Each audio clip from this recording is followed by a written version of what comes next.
Hi, Mike. It's so good to be here in your studio and see everything that you've got. The paintings are just gorgeous. Could you please tell us about your latest book? Sure, Darlene. Actually, I've got two books that came out this last year. The first one came out in April, One Giant Leap by Bob Burley. He and I teamed up again. It was kind of a bookends project to our first book together, Flight, the story of Charles Lindbergh. This book really deals with the 40th anniversary of the first manned moon landing on the moon, Apollo 11, 1969, which is amazing when you think about it. When Charles Lindbergh crossed the Atlantic in 1927, only 42 years later, 42 years, that's you know, younger than I am, man was walking on the moon. It's an amazing feat that, you know, took 10,000 years of human history for man to cross from one continent to the other in a plane, and it only took 42 years to go to the moon. And the other book, and here's One Giant Leap, you can kind of take a quick look at that. You know, it's a 40th anniversary celebration, like I said. And then another book that came out the same year was Pilgrim's Progress, written by John Bunyan in 1640. Now, it's a newly illustrated version. It has, I think there are 42 paintings dealing with the story. I don't know if you are familiar with the book Pilgrim's Progress, but it's the most popular book, or the most published book in the English language, second only to the Bible. It's a story of Christian, and it's an allegorical tale of Christian and his walk through life, really, on his way to the celestial city. Kind of symbolic, kind of, I guess, trek to heaven, so to speak. Is that your son as the model there? Yes, I used Eli as the model. He's Christian throughout the book, and I used myself as a model for some of the paintings too. Whereas Eli plays the very good pilgrim named Christian, some of the bad guys in the book are played by me. Ah! Yeah, if I can find one here. I am Apollyon, where I'm doing battle against Christian as the devil, so to speak. And another one, I play the giant of despair, where I drag Christian and his companion off to Doubting Castle. So Eli and I both made our debut as models in this book. Well, tell us about what you're working on now.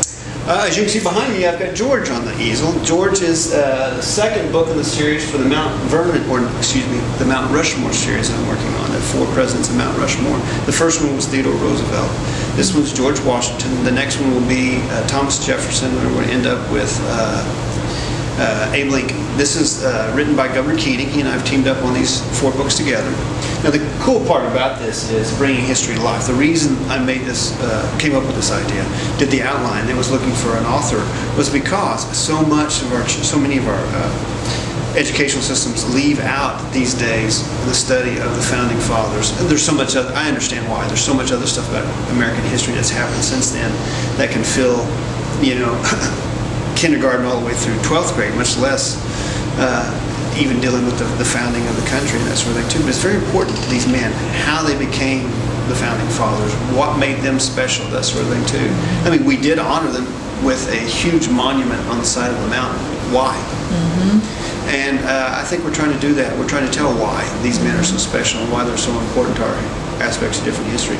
Now, as a, of course, illustrator, researcher, historian, I got to go spend a week and stayed at Mount Vernon and actually stay on the grounds. They gave me free access to everything at Mount Vernon that I wanted to see.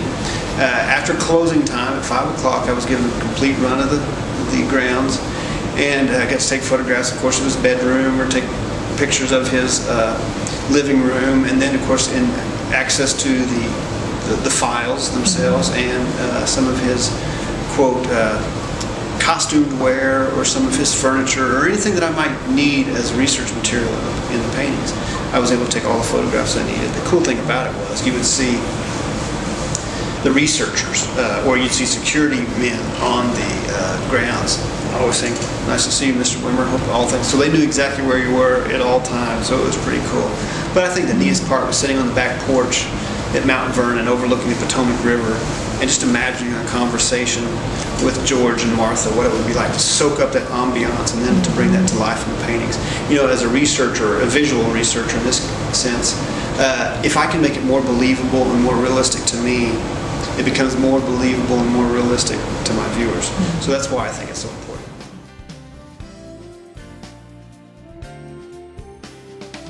He's a much better dancer than Abraham Lincoln. From what I understand, a much better dancer than Abraham Lincoln. Because yes. I understand he stepped on his future wife's toes quite a bit. Quite a bit. Well, I think Abe Lincoln's feet were probably a lot bigger than George Washington. Quite a bit. Yeah. Now, how did you come about with the likeness of George? You had a picture here that you had showed me earlier. Yes, this is taken from a very famous sculpture by the French sculptor Howden. And this was considered by Washington family to be the best likeness ever created of Washington. All the many paintings that were done of Washington by the prevailing artists of the period and the time did a great job, but they considered this sculptural likeness the very best likeness of Washington. So I decided to use that as my model for him. And then I had someone come in and pose for me with the clothing. You know, I had some of this made, I had some of it rented, so very authentic details as to what his uniform looked like. And then using the structure from the photograph of what he really looked like, and then with the skin tones of my model and then the folds of the clothing, that sort of thing, I'm trying to bring this portrait to life. So hopefully what we'll have here in the end will be a very, very realistic version of what George Washington looked like when he was alive. You know, I didn't think about the costumes that you would need for this historical books that you do.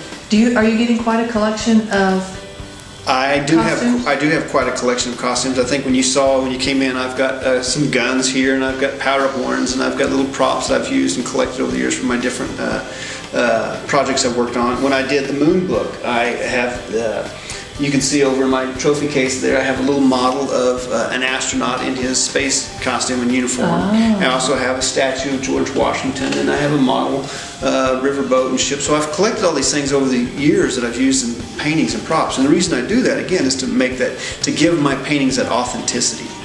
I can make things up to a certain point in my head, or I can even work from somebody else's old photographs or drawings, but they lose that authentic kind of relationship that I have with the subject matter. Can you show us around your studio? Sure, I'd love to. So if we can take a little break. Great. Mike, tell us what's going on here at your easel.